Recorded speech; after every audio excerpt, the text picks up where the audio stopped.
2 weeks ago, I finally decided to do this episode about my friend Gary, who disappeared from my life 3 years ago. He just completely vanished, stopped texting, stopped calling, had no idea where he was. It took me about 6 months. I've been thinking about doing this episode, and I finally decided to do it 2 weeks ago. And the strange thing is, I was in San Francisco on a business trip this past week, and my phone rings, and it was a phone number from New York City. And if I don't know the number, they're not in my contacts. I usually just let it go to voicemail. But for some reason, I picked up this call. And when I picked it up, the woman on the other end says, "Is this Zach Randall's Friedman?" I said, "Yes." She goes, "Do you know Gary Carlisle?"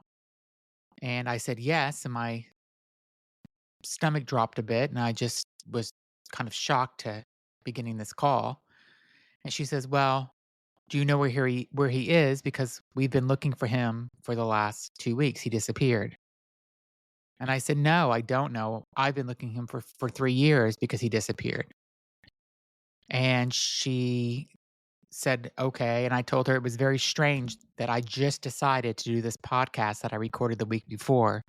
And it's about Gary missing, in hopes that somebody will hear this podcast and get in touch with me and tell me where he is or give me some information. I did struggle making this episode because I didn't want to say too much of Gary's business, but I thought it was important to tell the history that I have with him and to tell his story. And in hopes that somebody would say, "I know who this person is. I know who Gary is. And this is where he is." Or, "I'm going to get Gary to contact you." Or, "I know that Gary is, in a facility, or he's something bad could have happened, but I just needed some type of closure," which is why I decided to do this episode. But the strange thing is that I got this call from this woman exactly a week after I recorded the episode. And I've been texting back and forth with her, and she said that she has people looking after his social media. And I said, "I know all his social medias. He's not been on there for years." She asked if I knew his address. I said, "I have no idea because he's moved so many times. I don't have a phone number. I have 10 phone numbers in my phone with his name on them every time he had a new phone."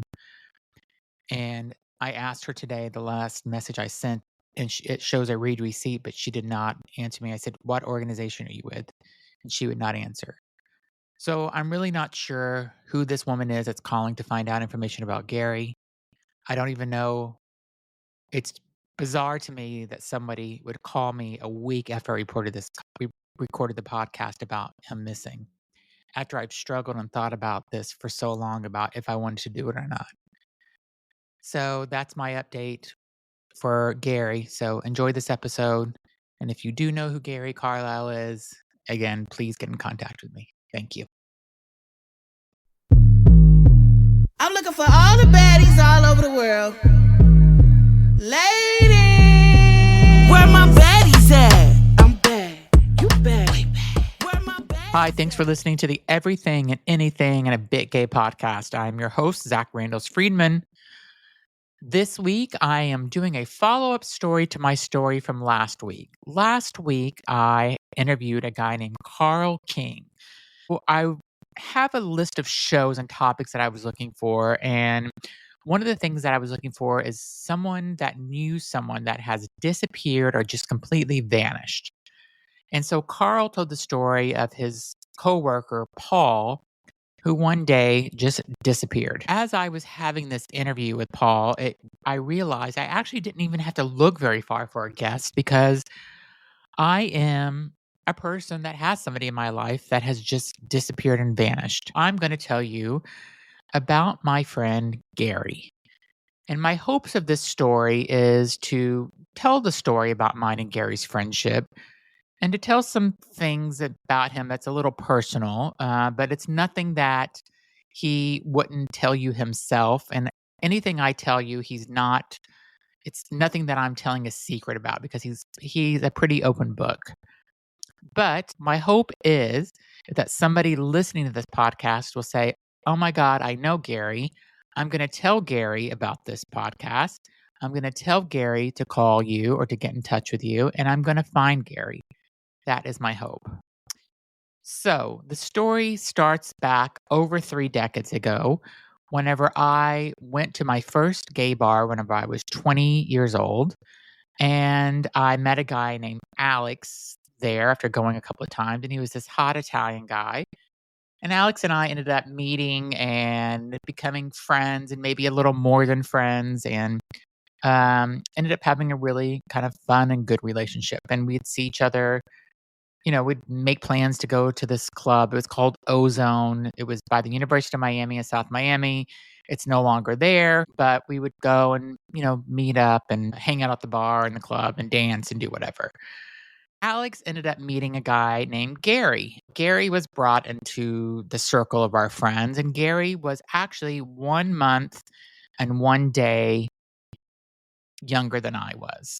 We both were kind of skinny twinks and both were kind of outgoing and extroverted and just wanted to be the life of the party. And so we ended up having a really, really good friendship. Gary and I would both kind of, meet up every weekend. And it was coming, you're in your, when you turn 21, you're in your early 20s, you end up going out many nights a week. And we ended up meeting our friend who I'm still good friends with, my friend Tony. Tony came into the picture, and we were the three musketeers in a lot of way, where we were going out every night. Tony one night said, let's all go to South Beach and forget about these South Miami queens. And we ended up going to South Beach. And that's when our whole gay life changed, because South Beach was a whole new crowd. It was a crowd of very hot, fabulous, fantastic people. It was full of models, and it was a whole nother scene, so, so different than the South Miami scene. And we ended up going there 6 nights a week and having a great time going to the club or bar of the night and ending up at a bar called Twist that's still actually in South Beach and open and doing quite well from what I've heard. And the three of us were together all the time, and we ended up adding more friends to our circle of friends. And I mean, we had so many friends at that time. But as friends come and go in circles of friends, Gary, me, and Tony all stayed as the core group. We had a couple more people that ended up being part of that core group, but we're just going to focus on Gary for this story. Gary and I, again, would go out. I knew his mother. He knew my mom. He knew my family. We were that close. When I moved to South Beach to live with my friend Lise, Gary was over there all the time. Gary had different people that he was dating and meeting and hooking up with. And, we were just like two gay guys in our 20s. We had a huge circle of friends in South Beach. Like, life was pretty amazing at that time for us. I was going to college and working part-time, and I had an awesome roommate who she just like would fit in with the gay guys, and they all loved her. And it was just a really, really just an amazing life that we had. So throughout the years, Gary and I became closer and closer and just really like best friends and together all the time, talking on the phone all the time and just always being together. And Gary and I's friendship kind of started falling apart a little bit, or I don't even know if I'd say falling apart. We started being a little more distant.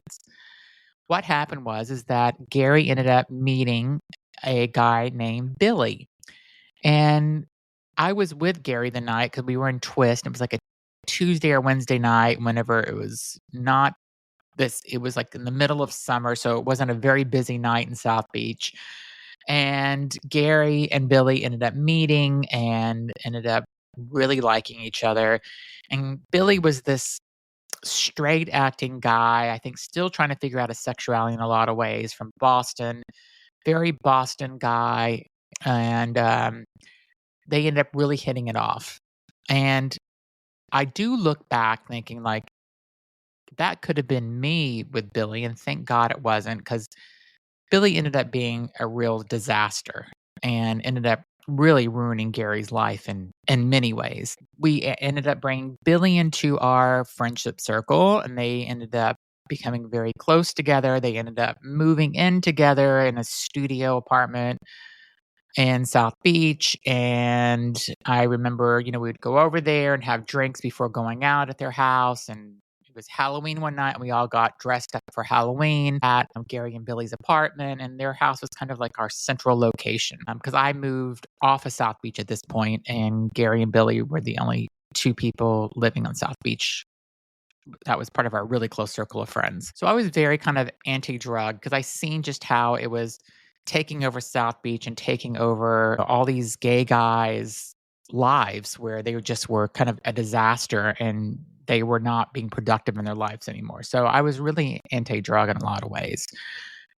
But me and Gary and Billy started talking about it, one night about, oh, everybody's doing ecstasy and it's this new drug and, how bad could it be? And, as you do in college, you maybe experiment with drugs as most people do. So we all three decided we would try ecstasy one night.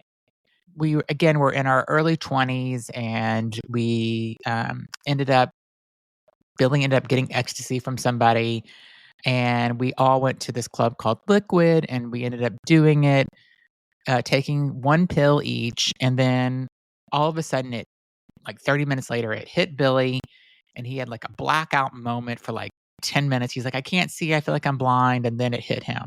And then I got really freaked out, thinking, "What's going to happen to me?" And then the same thing kind of happened to me.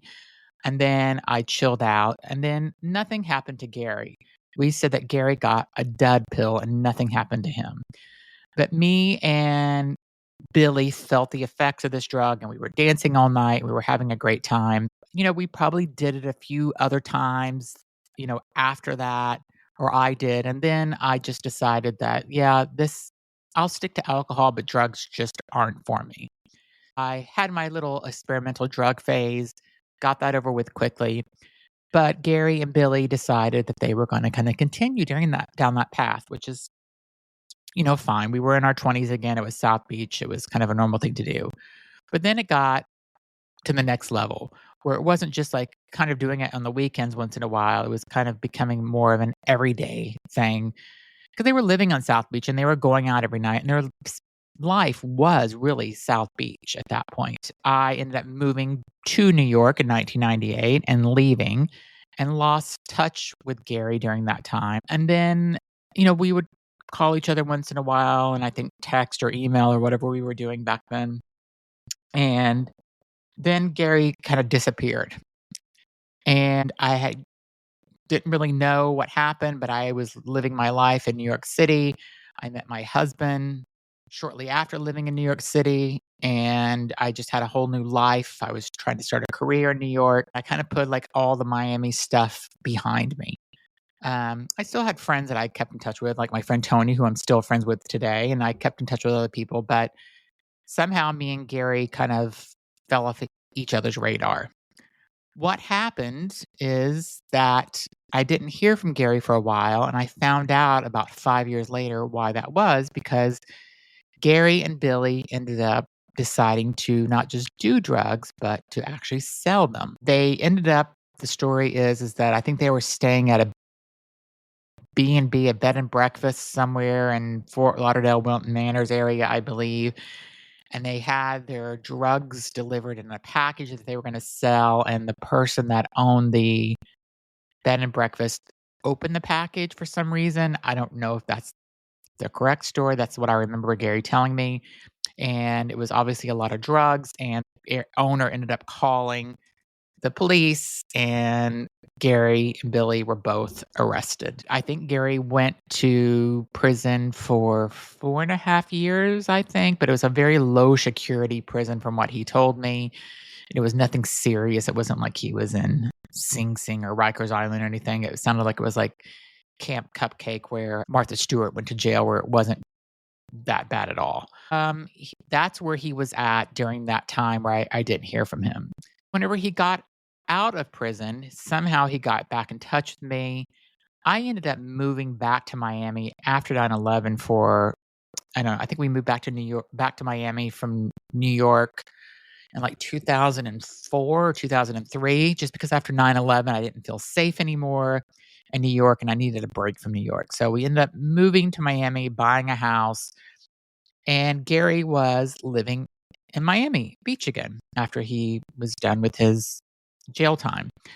And we ended up reconnecting. We would hang out, not as much as we were because I wasn't going out as much as I was in my early 20s, and I was with Andrew and monogamous and, going out to bars and stuff wasn't on top of my mind, but I was still going out. We were going out and having a great time, going to dinners and having fun in our late 20s but just a different kind of fun than we had in our early 20s. And Andrew and I stayed in Miami for about 5 years, and then we ended up moving to a couple of other places and ended up back in New York eventually.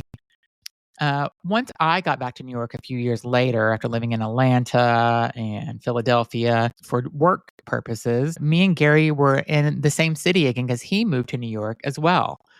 Gary was there. We ended up reconnecting and ended up having a great time together again, living in New York City. Gary still was not off of his drug. He was still doing them.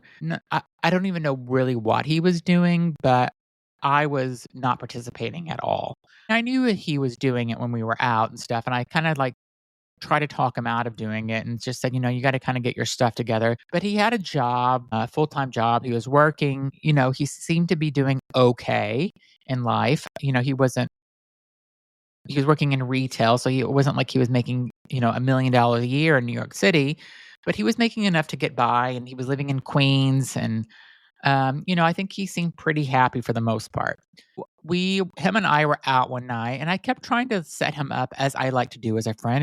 I love to be the matchmaker and try to set up on my friends. And I tried to set him up several times, and he kind of just said no, no, no, and he would kind of blow it off. And I'm just like, okay. And then one night we were at a bar, and I said, what's up? Why won't you let me set you up?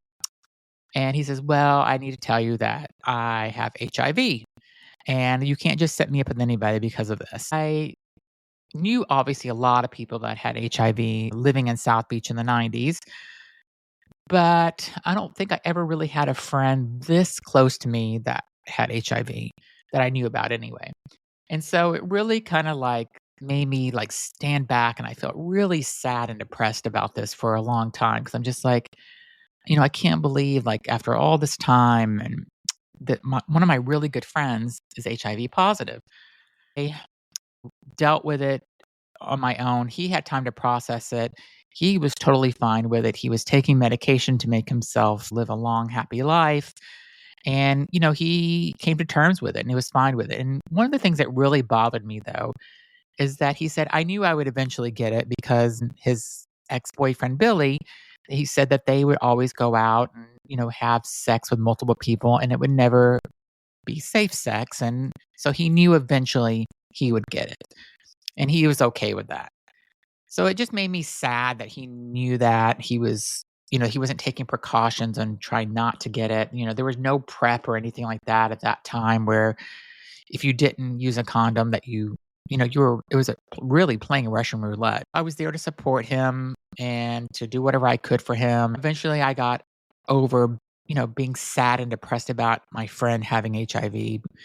And I was just there to see what I could do for him, but he was living his best life still. He then kind of started falling off the wagon a little bit where he would do drugs and then I would wouldn't hear from him for a week, sometimes 2 weeks.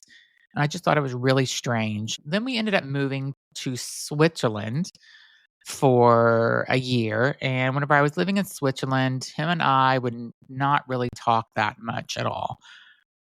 We After Switzerland, we went back and lived in New York City. And whenever I got in touch with Gary again, we would hang out and we'd go to dinner. He started kind of asking to borrow money here and there, and I would give it to him.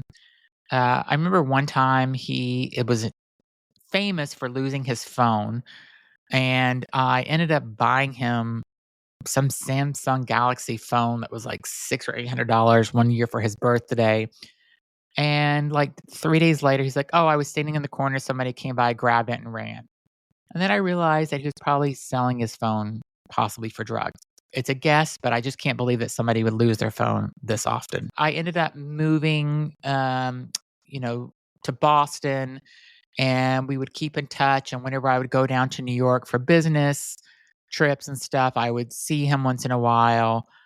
but we would always kinda keep in touch over text, and we would even talk on the phone, which is kind of rare in today's world. I then moved to Dallas, Texas for another job, and while I was there, I kept in touch with Gary over text and talking to each other, and he started being just like something really changed and was different about him. He was living in a really bad neighborhood that he shouldn't be living in, but the, city of New York was paying for his rent at this place in Brooklyn, and it was not a safe neighborhood at all, especially for, a gay white guy. He had problems with some of his neighbors. He said that the women that were living next door to him, these 2 older ladies, had cameras in his apartment, were watching him, and he just had some paranoia going on. He also said that he felt like some of the other neighbors, the security guards, were watching him in the building and stuff, and it was just kind of bizarre behavior. I knew it was, the drugs probably making him paranoid, but then he got so upset that he supposedly took a brick and broke out all the windows in his apartment. And the management company or the super was not having that and called the police. And the police didn't take him to jail, but they took him to a psych ward. And I was the only phone number that he could remember when he was taken to a psych ward. So he would call me and say, "This is where I'm at." And we would talk, and I would talk to him daily.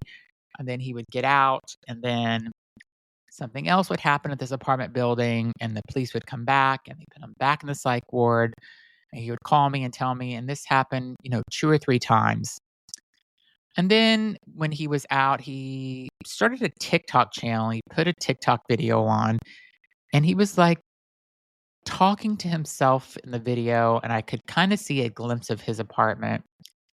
And it just looked like he was living not in an abandoned building, but it didn't look like the electrical outlets were put in properly, and the bed was on the floor, and there was nothing else really in the apartment. And I just got a small glimpse of it. I'm just like, what's going on with him? Gary did end up going to cosmetology school for I think a year and a half, and the city or the state of New York paid for it all.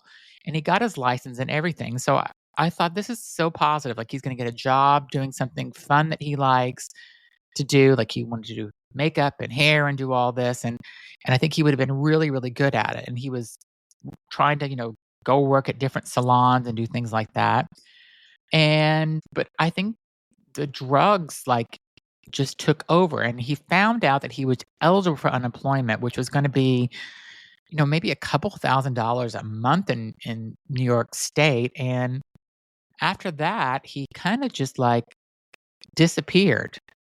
And so I started getting less and less text from him.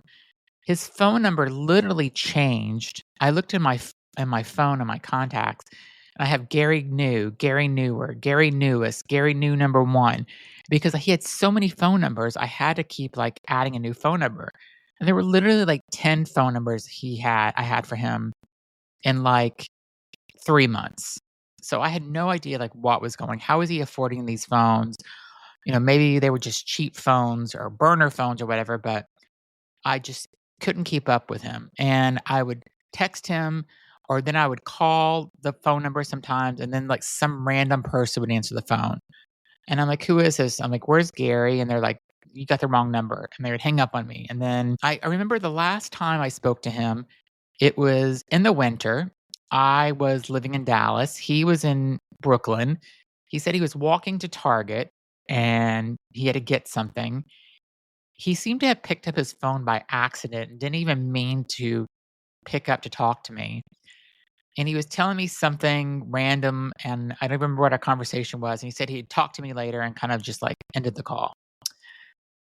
And he did say something about he thought somebody was following him or something. Again, I thought it was paranoia, but that was our last conversation that we had.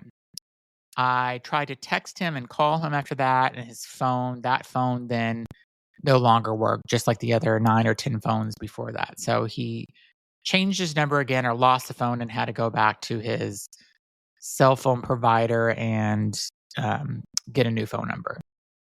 But I never heard from him again after that.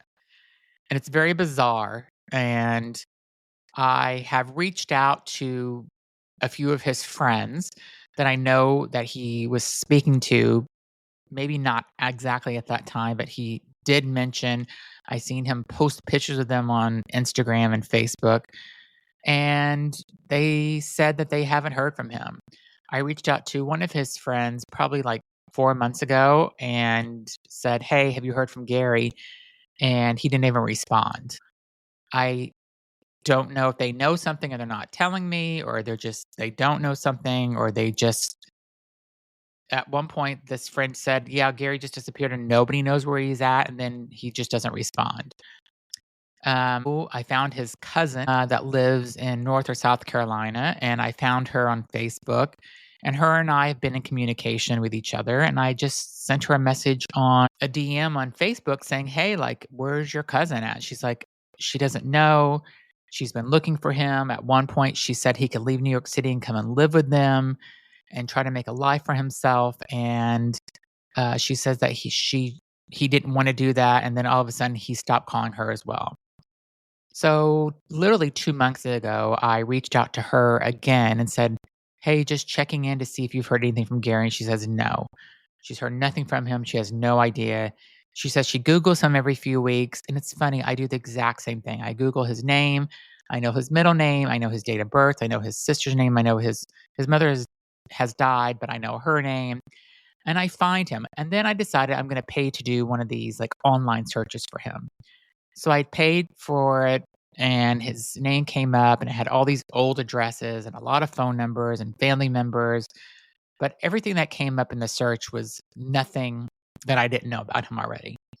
And I then started looking in like obituaries to see if his name would come up in obituaries in New York, and nothing comes up. And then I would look for people that are incarcerated in jail to see if his name would come up there, and nothing comes up.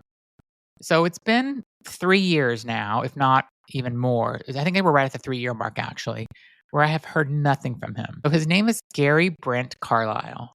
And I'm asking any of my listeners that maybe know Gary. He grew up in Miami and he lived in South Beach for many, many years. He then moved to New York, and he's probably lived in New York for 15 years. He's lived in Manhattan. He's lived in Queens. He's lived in Brooklyn. Last time I spoke with him, he was living in Brooklyn, and he's a really nice guy, just a sweetheart. You know, he's had issues in his life. He's had bad relationships and things, but he's a really good guy and has a good heart. And I still, once a month Google him. And, there was times I'm like, I got to just cut him off because we're so different. We have such different lives. And I just can't have somebody that is doing drugs like this in my life. But I still care about him, and I still want to know where he is. And I still want to know if he's okay. So if anybody out there knows where Gary Brent Carlile is, Carlie, please send me a DM on Instagram at @TheRealZachRe. And Gary said I was the only phone number that he can remember. So maybe by some chance he remembers my phone number. I have the same phone number. He can call me. He can email me. My email address for my podcast is zach@everythingandanythingpodcast.com. Just let Gary know to contact me to let me know he's okay if you happen to know who he is or where he is. But I really hope that he is out there. I hope he's alive and safe. And if you know of something about Gary and it's not good news, I still would love to know, because I just need to have some closure to know what's going on with Gary. Even if it's not good news, please let me know. His cousins are looking for him. I'm looking for him. I'm sure there's other people that I want to know where he is and what he's up to. And I've just literally ran out of ways to look for him. So that is my story about my friend Gary. I do hope to get some good news from this podcast, or at least some news. So I want to say thank you for listening.